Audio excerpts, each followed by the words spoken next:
방위 산업은 고도로 복잡하고 정밀한 장비와 솔루션을 만드는 비즈니스입니다.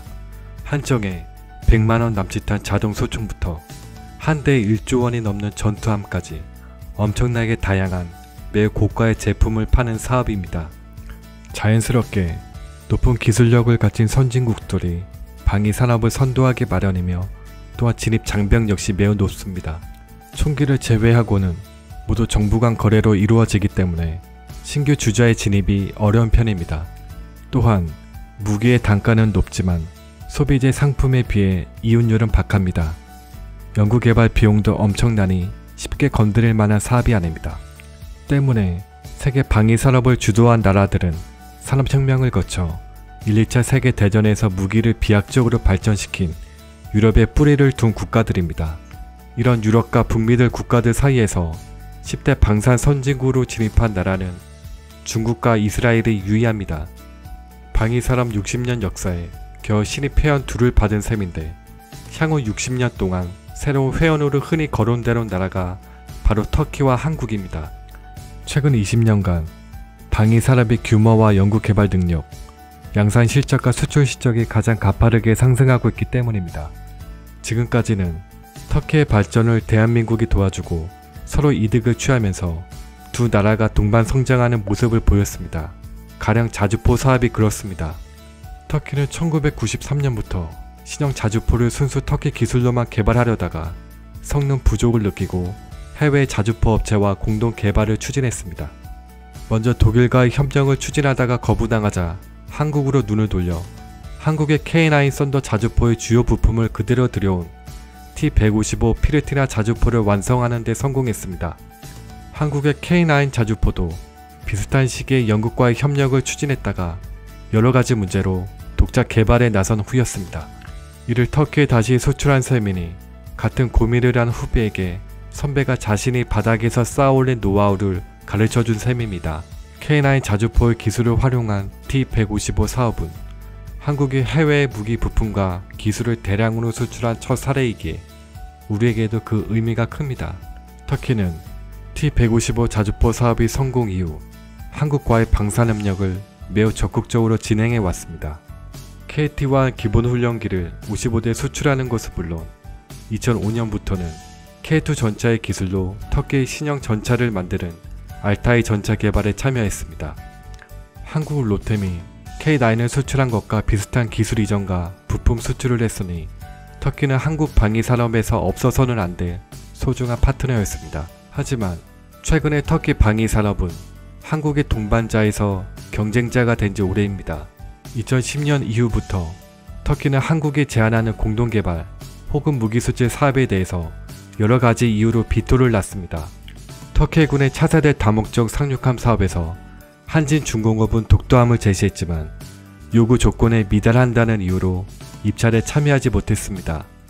이제 터키는 새로운 국산 무기체계 개발을 한국의 도움은 전혀 받지 않고 도전하는 모양새이며 그리고 그 내용과 규모가 심상치 않습니다.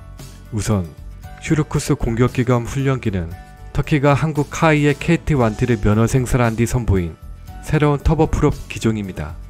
KT-1T를 수입하면서 받은 기술 이전을 토대로 만들었는데 원본 KT-1과 모양은 비슷하지만 훨씬 강력한 엔진을 장착했습니다.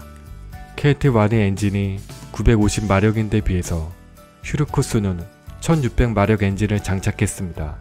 무장형으로 사용될 때는 8발의 대전차 미사일과 레이저 유도 로켓, 방탄 장비까지 갖추어 KT-1의 무장형인 KA-1보다 중무장이 가능합니다.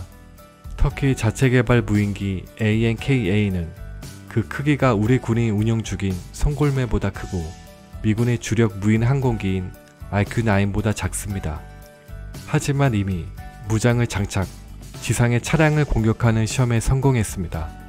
우리 군보다 터키가 먼저 무장형 무인기를 배치하고 운영하는 것입니다. 스페인과 같이 건조한다는 일명 MAAS 상륙함은 독도함이 거의 2배인 27,000톤에서 29,000톤의 중량으로 6대의 F-35B 수직 이착륙기를 탑재할 수 있습니다. 육군에서는 AT-AK-2라는 프로젝트가 추진되고 있습니다. 터키는 이탈리아의 A129 망구스타 공격 헬기를 개량한 T-129 소형 공격 헬기를 개발해 운영 중입니다. 이 기술을 바탕으로 훨씬 큰 새로운 공격 헬기를 자체 생산한다는 계획입니다. 우리 육군이 사용하는 AH-64E 아파치 가디언에 근접하는 성능과 무장을 갖추는 것을 목표로 하고 있습니다. 이런 대형 공격 헬기는 1970년 후반 이후 새롭게 개발된 사례가 없으니 터키가 거의 40년 만에 남들이 시도하지 못한 무기를 만드는 셈입니다. 이 외에도 터키는 두 종류의 수송 헬기를 개발 중인데 T-625와 수리온보다 큰 신형 10톤급 헬기 개발까지 선언한 상태입니다. 또한 터키 국산 전투기 개발 사업인 TFX는 F-22 랩터를 따라잡는 것을 목표로 하고 있으니 그야말로 입이 딱 벌어지는 엄청난 프로젝트입니다. 터키의 차세대 방위사업 프로젝트가 전부 이렇게 엄청난 수준과 성과를 목표로 하는 데에는 아무래도 정치적 이유가 가장 큽니다. 에르도안 총리가 장기 집권의 기틀을 다지는 과정에서 터키 경제는 부채가 증가하는 등 많은 어려움에 처해 있습니다. 터키의 산업을 부흥시키고 중독의 패권을 쥐어잡고 미국의 할 말을 하는 나라로 선전하는데 무기 개발만큼 좋은 아이템은 없습니다.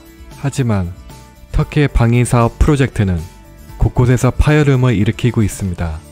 기반 기술이 없는 터키의 기술을 전수해줄 미국과 유럽 국가들이 터키와의 협력을 거부하고 있기 때문입니다. 또한 제조업이 발달하지 않는 터키 경제는 수십조에 달하는 무기 개발 프로젝트를 감당하기에 너무 작고 허약합니다. 결국 현실적인 외교와 경제에 기반을 두지 않는 야심찬 방위 사업은 그저 종이로 그린 계획에 불과할 뿐입니다. 다행스럽게도 한국은 터키와는 달리 수년에 걸친 충분한 타당성 조사와 논의를 거쳐 대형 무기 개발 사업이 진행되어 왔습니다. 한 나라의 외교와 경제 능력 이상의 무기를 개발한다는 것은 만국의 길임을 여러 역사가 말해주고 있습니다. 이상 마치겠습니다. 시청해주셔서 고맙습니다.